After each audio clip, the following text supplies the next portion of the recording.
জয় শ্রীকৃষ্ণ, রাধে রাধে। বসিরহাট থেকে গগনদীপ মোদক উনি নিয়েছেন এই কালকে যে ভিডিওটা দিয়েছি, তুলসী কণ্ঠী এবং জপের মালা নিয়েছেন। এগুলো হচ্ছে পিওর তুলসী, কিন্তু এই লকেটটাও তুলসী দেখে বুঝবেন এই পিছনের এই কালো কালো দাগ এবং জোড়ার যে জয়েন্ট পয়েন্টগুলো সেইগুলো, ঠিক আছে। এটা যদি প্লেন হয়, আমি কালকে ভিডিওতে ভালো করে বুঝিয়ে দিয়েছি যে কোনটা কাঠ দেখলে বুঝবেন কোনটা তুলসী। এটা হচ্ছে মেশিনের তুলসী।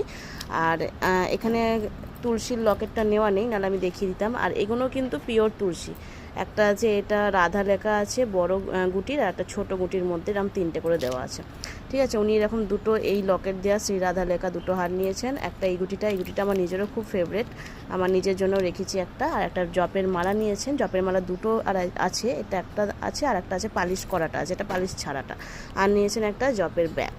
তো আপনাদের যা কিছু লাগবে অবশ্যই আমাদের স্ক্রিনে থাকা নাম্বারে, দুটো নাম্বারেই কিন্তু বুকিং চলে এখন, জুয়েলারি, ড্রেস দুটোই, এবং কণ্ঠী আর কেস যারা বলছেন, কেস কিন্তু তাড়াতাড়ি চলে আসবে। কেস, আতর, ধূপ, তারপর শ্রী বিগ্রহ, প্রচুর ধরনের জিনিস আসবে। আমি কোরিয়ার করে দিয়েছি, যখন এসে পৌঁছাবে আমি আপনাদের সাথে শেয়ার করে দেবো।